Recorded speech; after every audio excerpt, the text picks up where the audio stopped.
Hi guys, welcome back to my channel. And for today's video, nandito tayo ngayon sa anong phase ito?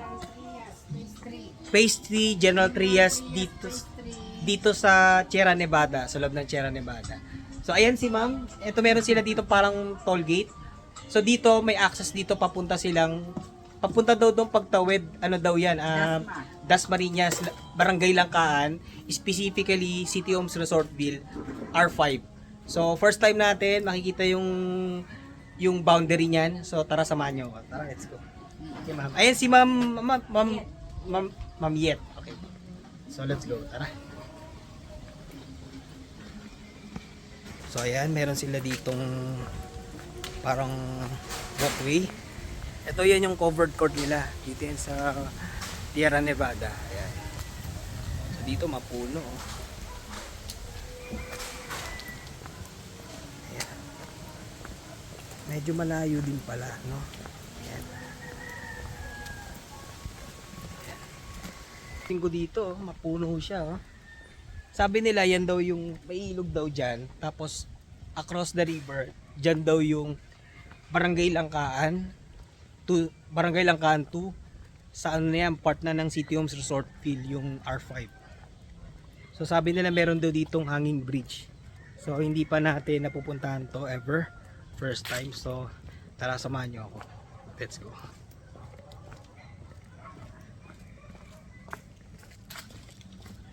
Kuya, saan yung tulay papuntang City Homes? Ayan, okay, salamat. Ayan, so ayan, papakita ko sa inyo yung tulay. Ayan. Ito. Ito yung sabi nung nagbabantay kanina doon, yung naniningil ng toll. Ano daw to? Tawag dito. Dati daw gawa to sa kawayan. Pero ngayon, semento na nila. Kaya mas safe na. Ayan. So, yung mga taga Gentry, dito yan, tatawid, papunta sila dun sa side ng Dasmariñas. Ayan. Tapos sa Dasmariñas naman, tatawid naman sila pabalik dito sa Gentry kasi dito maraming bahay. Yung tanongin natin yung naglalakad dito. Ay ma'am, itatanong lang ako, tama ba Dasmariñas na yung part na yan? Tapos eto Gentry. Anong barangay to ng Gentry? San Francisco. San Francisco. Thank you. So ayan, tingnan nyo. Yan yung ilog. Akala ko kanina, sabi kasi nung nagbabantay ito sa Gentry side, parang hanging bridge. Pero parang hindi naman siya hanging bridge eh. So, pakita ko sa inyo yan. Parang nagsasaka doon. Ayun.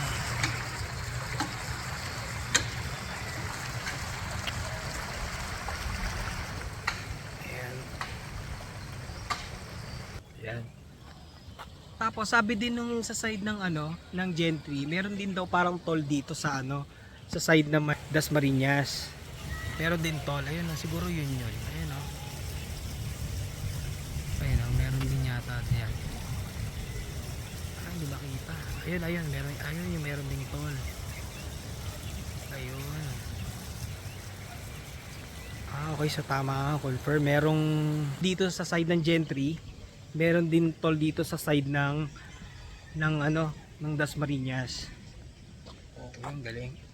Pero palang ganito dito, no? Ayan. So tara, balik tayo. Dito pa rin tayo sa side ng Gentry. No? Tayo dumiretso doon. Tanong lang natin. Ma'am, tanong ko lang, magkano bayad pag tatawid doon sa sa Dasma side? Yung doon po. Piso po. Dito sa Gentry. Piso din. Thank you.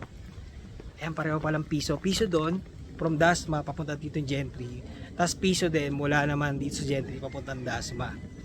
Ang sabi sa akin nung nangangasiwa dito, nag-uusap naman daw yung magkabilang side, yung border nila, no? Hindi nila basta-basta pwedeng isara yan kasi very crucial tsaka very important itong daanan na to kasi malaki yung impact nito dun sa mga nagtatrabaho sa Dasma na umuwi sa Gentry and vice versa. Kasi pag sinara daw yan, ang layo ng iikutan, tapos mas mahal din yung pamasahe. Kaya hindi nila basta-basta sinasara yung kagubatan dito. Okay. Ayan. So nandito pa rin tayo sa Gentry side. So ayan. Tanungin natin yung sa Gentry side kasi dito tayo galing, dyan tayo nakapark. Kung ano yung mga rules nila dito. Pwede ba dito dumaan ng motor, ang bisikleta, tsaka iba pa. So tara, let's go. Ayan.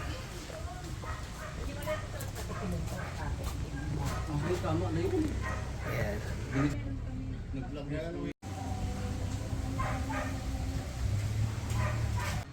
Ayan guys, kasama natin ngayon si Nanay Virgie. So si Nanay Virgie yung admin dito, siya yung nag-handle ng anong tawag dyan, ma'am? Yung parang donation or parang collection?